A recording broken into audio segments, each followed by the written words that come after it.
I almost didn't make this video because, as you can hear, I have a very raw, tired voice.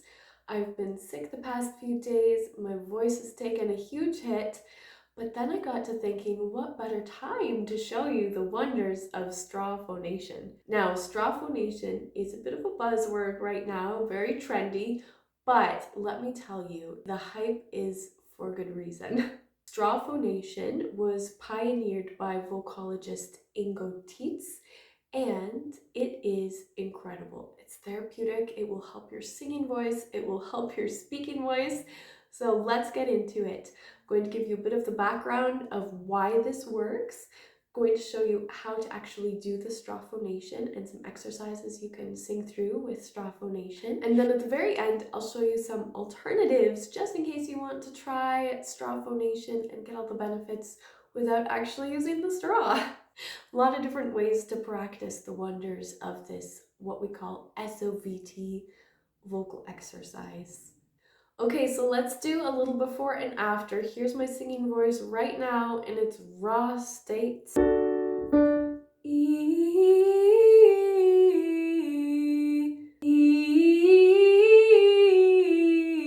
not too bad, it's a little rough around the edges.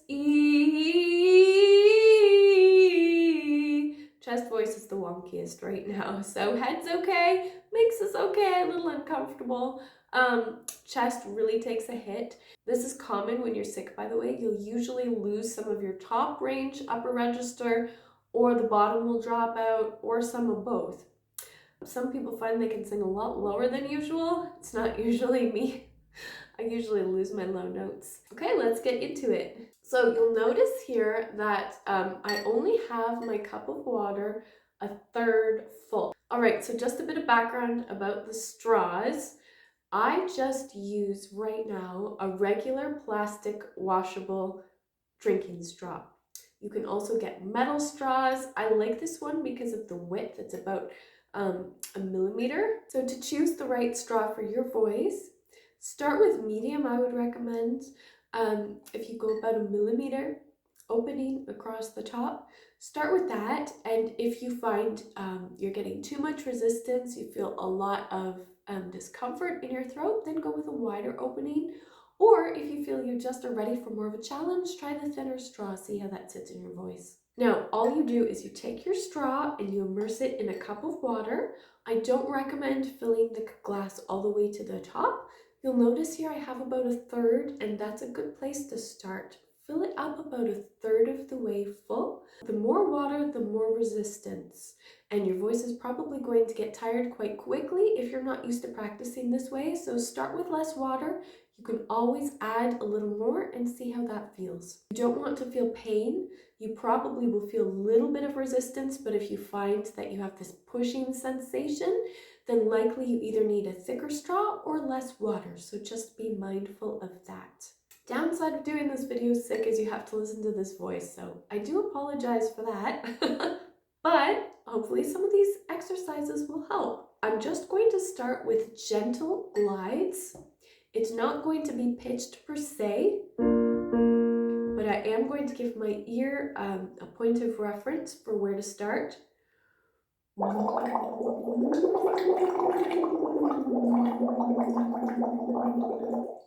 So even though it's not a singing tone, you'll hear I'm still able to pitch it somewhat and follow that pattern of the glide as I'm blowing into the water.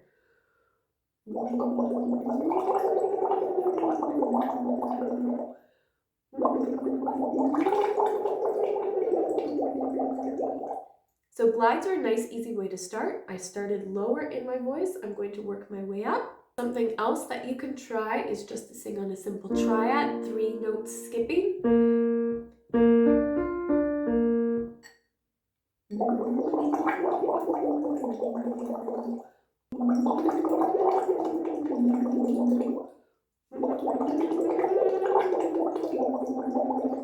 Another simple exercise idea, if and when you're ready, you can do an arpeggio.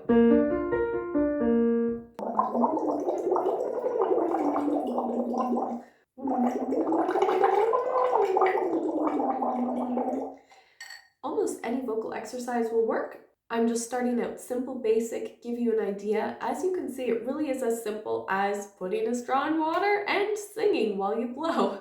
You might be curious, why does this work? Why is everyone talking about this? It seems kind of dumb, it seems kind of easy, seems kind of simple. It works. If you're in a profession where you're speaking a lot during the day and you do this at the end of the day, voice therapists recommend this.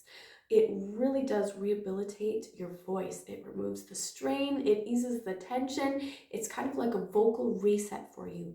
So there really is nothing better you can do as a singer. It really is recommended to do these at the beginning of the day as part of your warm-up and at the end of the day as part of your cool down. This applies whether you do tons of speaking or whether you're speaking and singing. It's the best thing for your voice. It's so therapeutic. Try it when you're sick and you are going to see a big difference. Try it when you've had a really heavy vocal load, lots of speaking, singing. Wow, what a difference. It really is revolutionary, and it's such a simple thing everyone can access, everyone can do. So it's worth a try, even if you think it's kind of hokey or you're like, this is oversold. Talk to almost any voice teacher, they'll talk to you about the wonders of straw phonation. So give it a try. It's so simple and easy. It really is worth it. Now you might be asking yourself, why does it work? What is it that makes it so effective? And in really simple terms, obviously there's more scientific explanations to this, but in really simple terms, what happens is this vocal gesture of blowing air and balancing it with your tone and vocalizing essentially as you're blowing through the straw, it creates back pressure behind your vocal folds, and it just creates the right amount of resistance that it optimizes the vocal fold closure. So those vocal folds are coming together in the best, most efficient way possible as you're doing this exercise. And it just teaches your vocal folds to be efficient and to optimize themselves for your best singing possible. So who wouldn't want that, right? Okay, let me try, now that I've done my phonation, let me try my exercise again and compare with the before.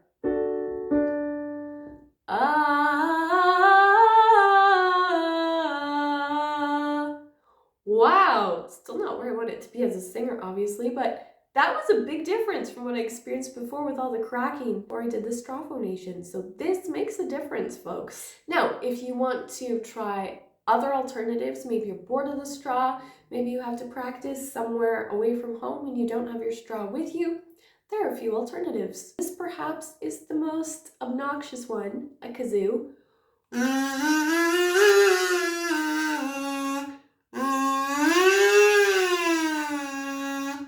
But get yourself a kazoo and it will mimic the same occurrence that happens with the straw where you have that back pressure building up. I will say this is more equivalent to like a really big straw, so it's an easier resistance than what I get from my singing straw.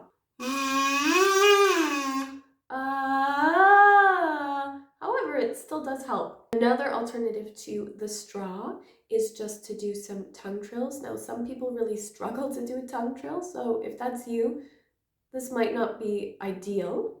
They are a great option.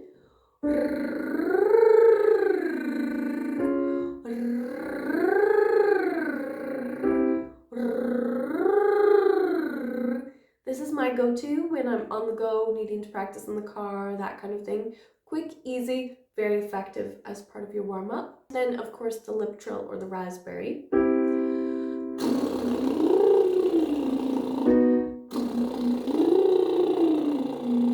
All of these are great options for S.O.V.Ts, which stands for semi-occluded vocal tract exercise.